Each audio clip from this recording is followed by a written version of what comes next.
ensino da palavra, e eu creio que Deus tem algo reservado para as nossas vidas. Sábado, oração com as mulheres, os obreiros que não sabem cozinhar está passando apertado.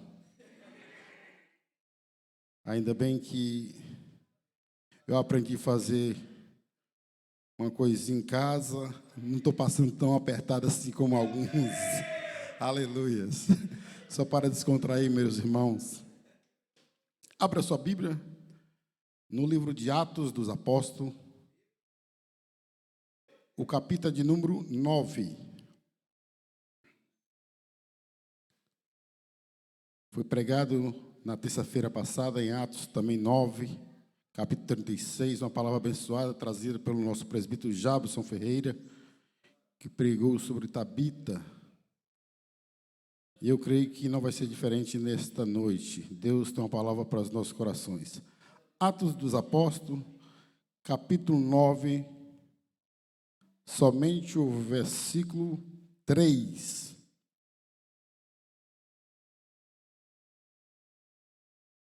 A igreja achou, diga amém.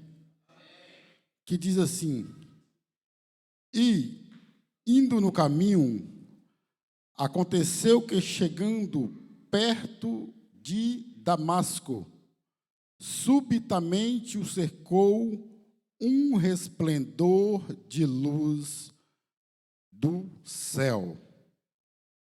Outra vez, e, indo no caminho, aconteceu que, chegando perto de Damasco, subitamente o cercou um resplendor de luz do céu. Essa foi uma palavra que Deus colocou no meu coração. E hoje eu quero falar sobre a efetividade da intercessão.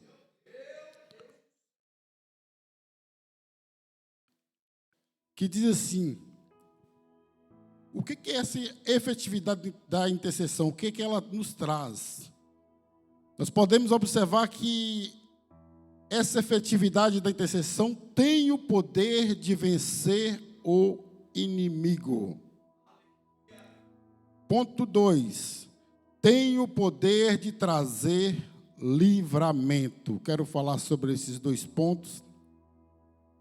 Nós podemos observar que na Bíblia Sagrada, do começo ao fim, nós vemos que tem registrado muitos intercessores, muitos homens de Deus,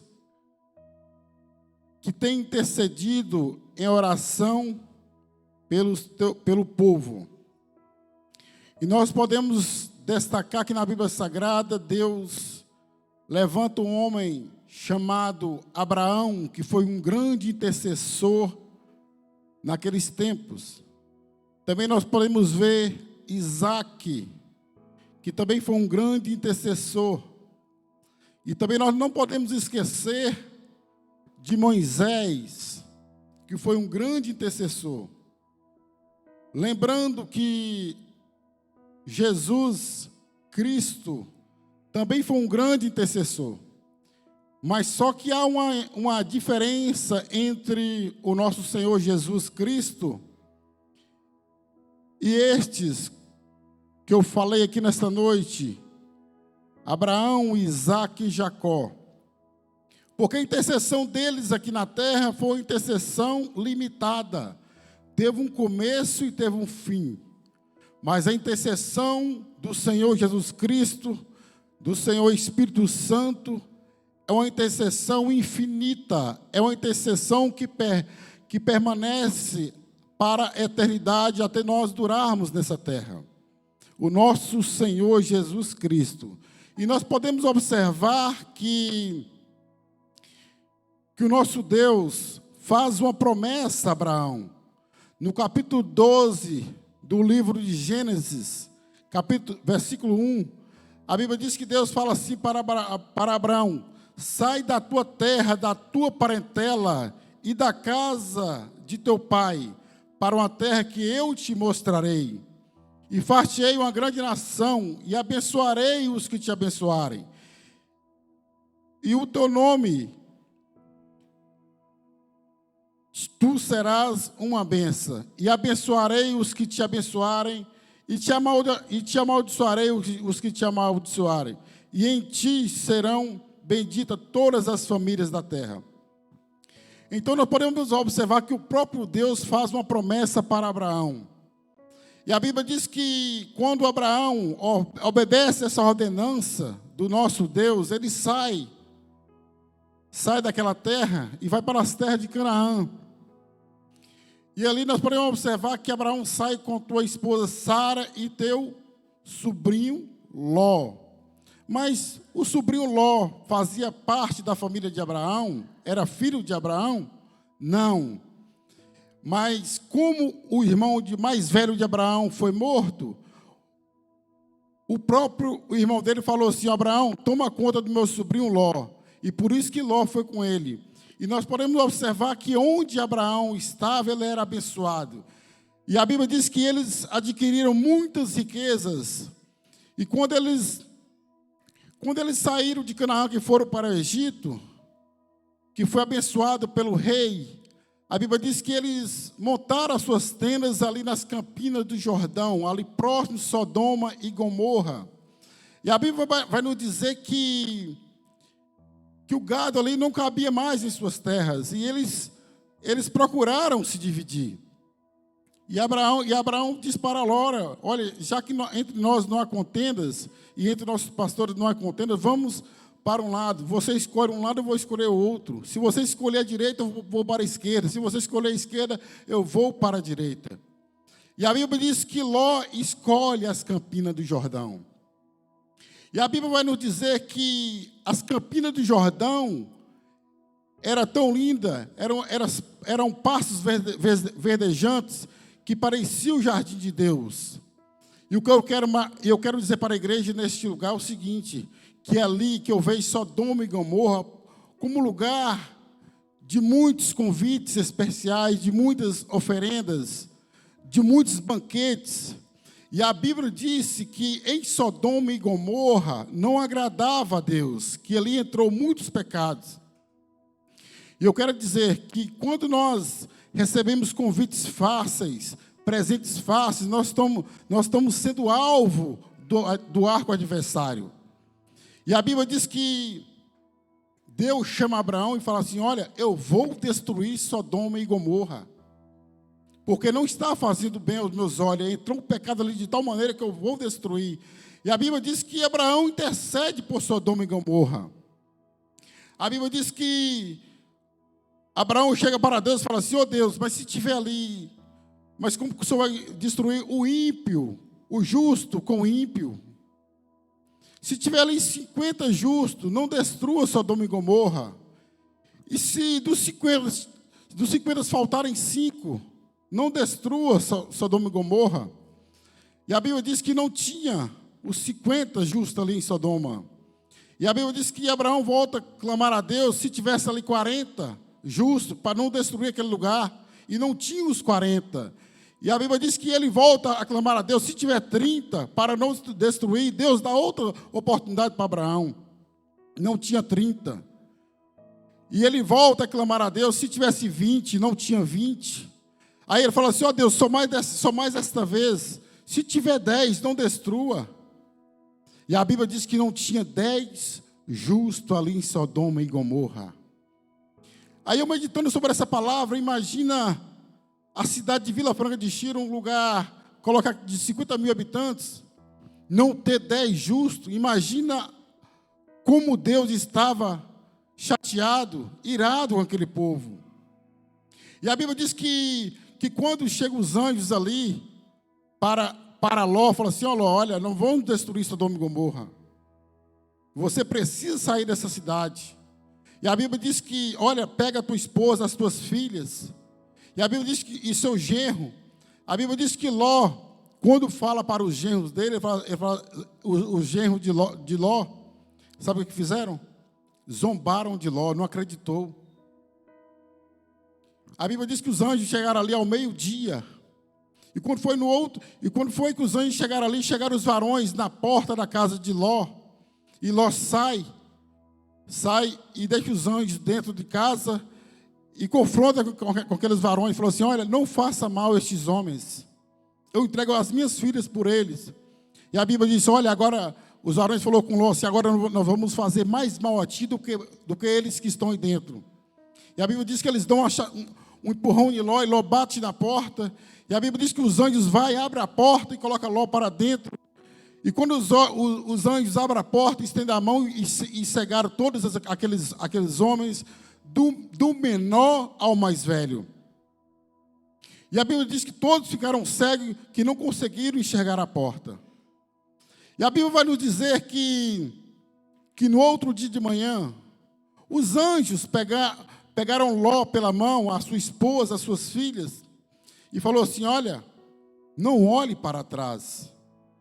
Mas a mulher de Ló, infelizmente, olhou para trás, porque estava com os olhos na riqueza daquele lugar. O que eu vejo que interessante é porque Abraão intercede, Deus dá várias oportunidades para ele, para não destruir Sodoma e Gomorra. Mas ali já estava no propósito de Deus destruir aquele lugar.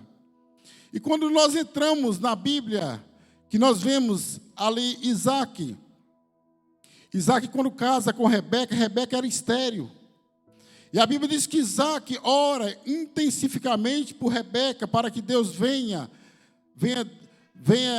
dar filho a Rebeca.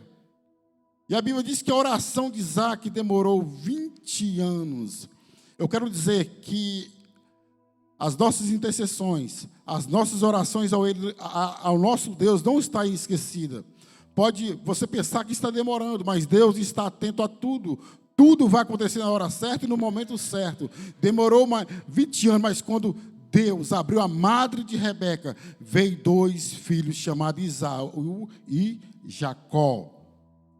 E nós podemos observar que outro intercessor interessante na Bíblia que se chama Moisés. A Bíblia diz que Amaleque, o rei, se vira contra Israel.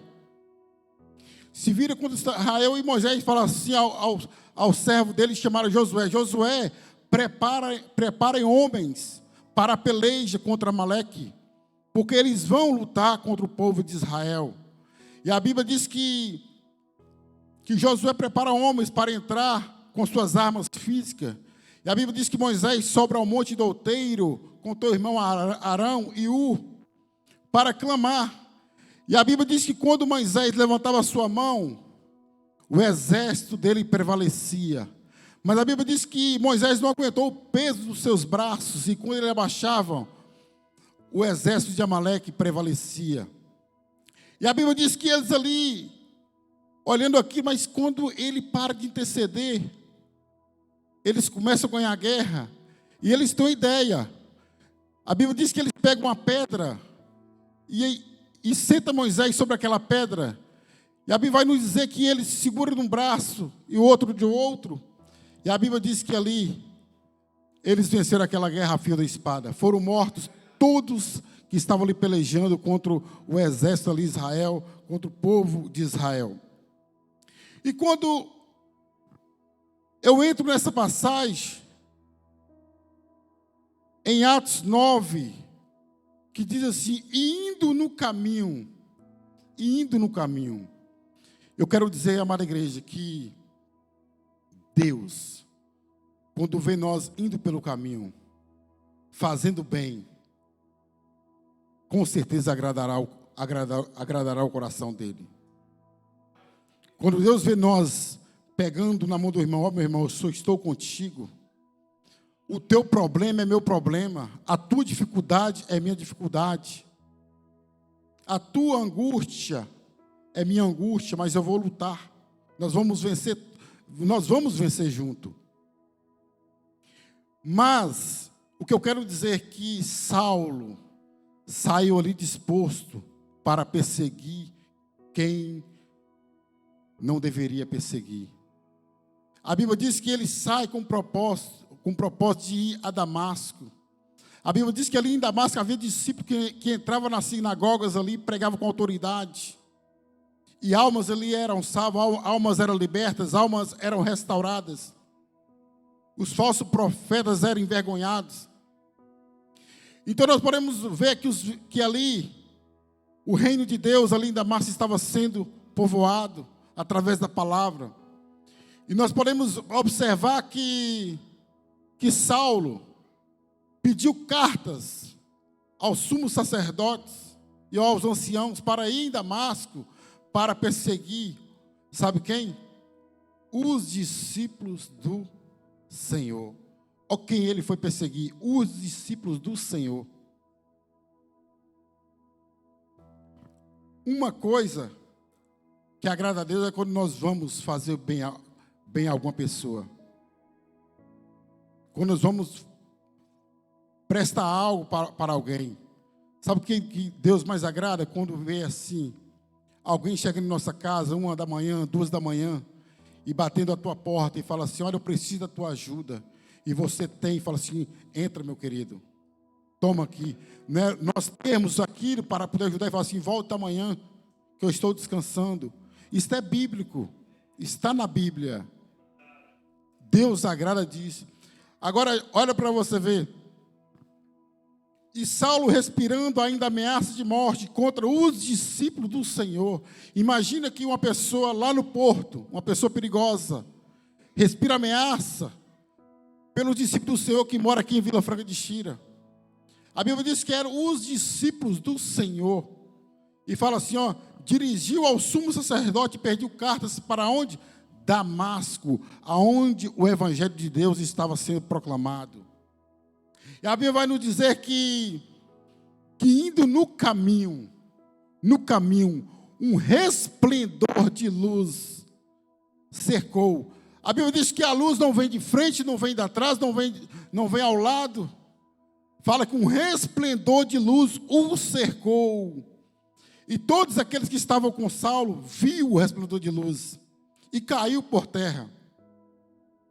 E a Bíblia vai nos dizer, pastor João Paulo, pastor Celso, que eles viram esse resplendor de luz, mas não ouviu o que o Senhor Jesus Cristo falou com Paulo. Porque tem algo, amada igreja, tem momentos que Deus quer falar diretamente conosco. É um particular que Deus tira conosco. Mas como é esse particular? Através das intercessões, através da oração, através da nossa intimidade com Ele. A Bíblia diz que cerca o resplendor de luz e Paulo ouviu uma voz. Olha a voz que Paulo ouviu. Saulo, Saulo, por que me persegues? A voz do Senhor Espírito Santo é uma voz diferente. Ele ouviu, ele conheceu a voz, ele temeu naquela hora. Saulo, Saulo, por que me persegue? E ele diz, quem és? E ele próprio confirma, é o Senhor? E ele fala assim, olha, eu sou Jesus, a quem tu persegue. Duro é para ti recalcitrar contra os aguilhões. Recalcitrar significa resistir, significa confrontar, significa confrontar, resistir. Jesus estava falando assim, olha, contra eles você pode resistir, mas contra mim você não resiste, Saulo. E a Bíblia vai nos dizer que ele, tremendo e atônito, diz, Senhor, que queres que te faça? Esta foi a hora da convenção de Paulo. O que queres que eu te faça? Então nós podemos observar que Saulo ali colocou à disposição da obra do Senhor. O que queres que eu te faça? E disse o Senhor, levanta-te e entra na cidade, e lá te será dito o que te convém fazer. Lá te será dito o que te convém fazer. Nós podemos observar que Jesus é diferente, a intercessão dele é limitada, porque houve uma promessa por parte do Pai. E nós podemos observar que quando Paulo coloca à disposição, sabe o que ele faz? Ele passa a obedecer às ordens de Cristo. Outra, ele compromete a ser um missionário e testemunha do Evangelho. E ser um missionário aos gentios e entregar a oração. Nós podemos observar que quando Paulo entra em Damasco, quando ele levanta, ele já não enxergava mais. Jesus tocou naquilo que Paulo mais precisava. Tocou nas suas vistas. Aquilo que ele enxergava, que ele mais precisava, que falava, e que ele ia pensar em dizer, olha, é este que nós vamos levar preso. É essa que nós vamos levar presa. É essa que nós vamos chicotear. Ele não conseguia ver mais nada. Tocou naquilo que ele mais precisava. E nós podemos observar que ele não dependia dele próprio para andar. Sabe por quê?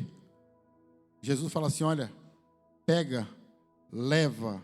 Agora, vai onde eu mando, entra onde eu mando, senta onde eu mando. E a Bíblia diz que quando Paulo converte, olha para você ver que maravilha. Paulo, nos 3 primeiros dias, passa a orar, passa a jejuar, passa a interceder. E a Bíblia diz que na primeira oração, na oração que Paulo faz, Deus, o próprio Espírito Santo dá a ele visão. E a Bíblia diz que ele orando, ele vê um homem chamado Ananias entrando. E a Bíblia vai nos dizer, olha para você ver. E Saulo levantou-se da terra e abrindo os olhos, não via ninguém. E guiando pela mão, os que estavam com ele, que guiavam ele pela mão, o conduzia a Damasco. E esteve 3 dias sem ver e não comeu e nem bebeu. E a Bíblia diz que havia em Damasco um homem chamado Ananias. Quem sabe não era aquele que ele ia levar preso. A Bíblia diz que, nós podemos observar que aqui que o próprio Espírito Santo dá a visão a Paulo, ele vê o próprio Ananias entrando na casa de Judas. Olha para você, e havia em Damasco um certo discípulo chamado Ananias, e disse-lhe o Senhor em visão, Ananias, e ele respondeu, eis-me aqui, Senhor. E disse o Senhor, levanta-te, vai à rua chamada direita, e pergunta em casa de Judas por um homem de Tarso chamado Saulo, pois eis que ele está orando. Na oração ele tem uma visão. E o próprio Jesus fala assim, olha, Ananias, e ele vê você indo lá para resolver o problema, para que ele volte a enxergar. E a Bíblia diz que Ananias vai indagar o Senhor Jesus. Olha o que Ananias fala. Senhor, de muitos ouvi acerca deste homem, quantos males ele tem feito aos teus santos em Jerusalém. Aqui ele tem poder dos sacerdotes e dos anciãos para prender a todos que invocam o teu nome. E a Bíblia diz que Jesus responde, vai, porque ele para mim, a partir de hoje, ele é um vaso escolhido. Eu quero dizer que nós somos vasos escolhidos para Deus. Nós somos vasos preciosos. Ele pode ser isso tudo que o povo estava falando. Mas a partir do momento que houve intercessão da parte do Senhor Espírito Santo, houve mudança, houve renúncia, houve adoração, houve entrega. Eu vejo o Senhor Espírito Santo falando assim, Ananias, ele não vai perseguir mais a partir de hoje, porque ele vai ser perseguido. Pessoas que não queriam estar perto dele, vai ter o desejo de estar perto dele. Sabe por quê? Porque ele vai ser, estou levantando ele como um grande missionário aqui na terra.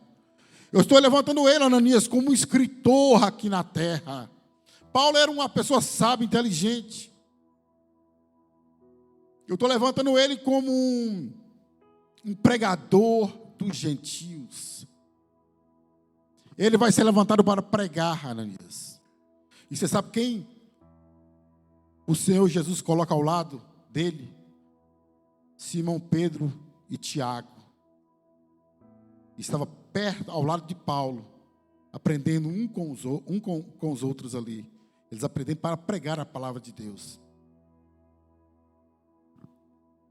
Disse o Senhor, porém, vai, porque este para mim é um vaso escolhido para levar meu nome diante dos gentios e dos reis e dos filhos de Israel. E eu lhe mostrarei quanto deve padecer pelo meu nome.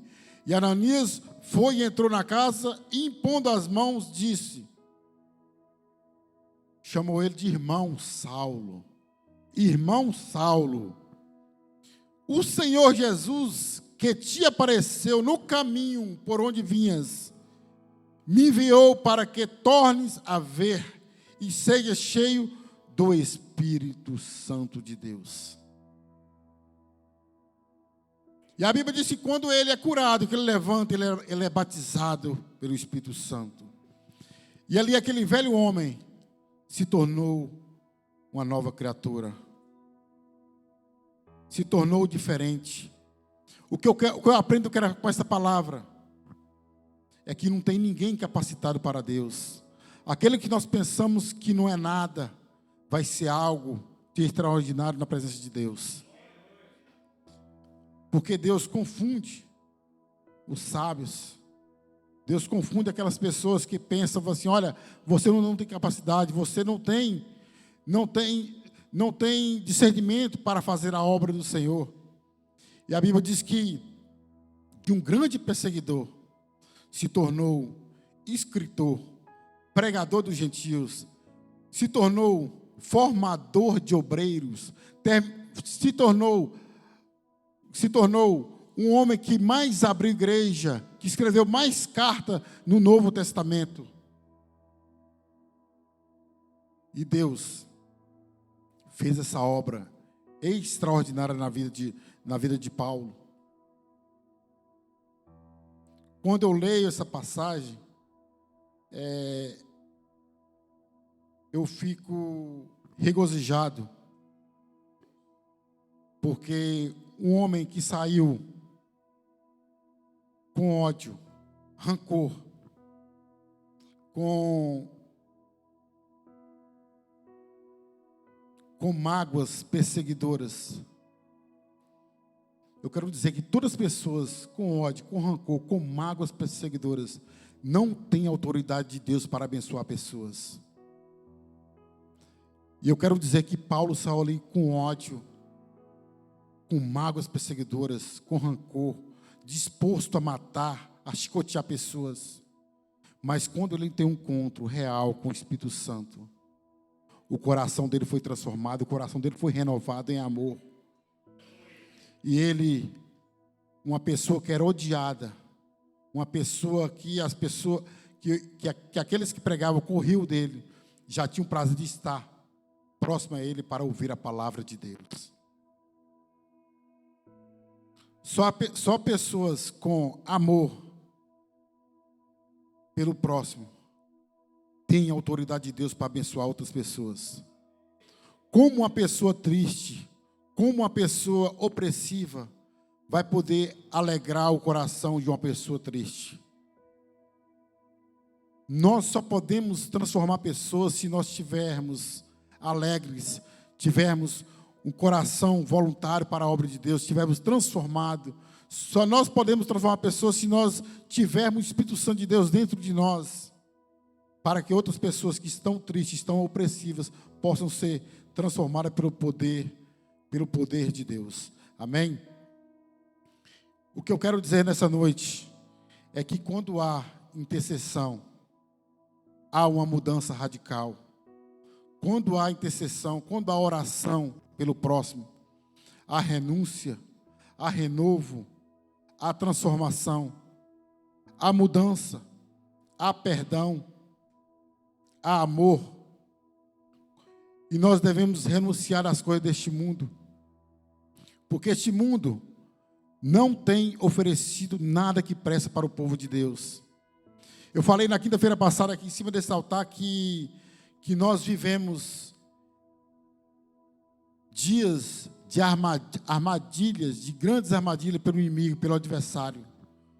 Porque o que o inimigo quer é atacar o povo de Deus. Porque os do mundo, ele já não importa mais. O que o inimigo quer é não ver a obra de Deus avançar. E por isso que Jesus fala assim: olha, esse não toca. Essa seta aí, para esse não vai. Porque este é meu escolhido. Esse é o meu predileto. Essa é a minha predileta. Essa é que vai pregar a minha palavra aqui na terra. O inimigo tem lançado setas em mente de pessoas que têm levado pessoas ao suicídio. Nós vivemos dias tenebrosos, dias de muitas aflições, de muitas angústias. Mas o que eu quero dizer, que o nosso Deus está no controle de todas as coisas. Deus está no comando de todas as coisas. Não vê, estamos vivendo dias de guerra, mas pensa que Deus não está atento a tudo? Se o Espírito Santo de Deus quiser levantar a mão e falar assim, ó, vai cessar fogo agora, vai parar tudo agora. Ele faz, ele opera quando ele quer, na hora que ele quer. Ele não fez parar essa guerra que ele não quis ainda. Que ele não quis, está na vontade dele, está no comando dele. Às vezes nós perguntamos, fazemos tantas perguntas para o nosso Deus, mas Deus está no comando de todas as coisas. Ele sabe o que o teu povo está precisando, o que o teu povo está necessitando. Ele zela por nós nas aflições, nas angústias, nos momentos mais difíceis. E esta palavra que eu quero deixar para os vossos corações nessa noite, eu quero pedir a Madre Igreja para se pôr de pé, e quero estar convidando aqui o nosso pastor.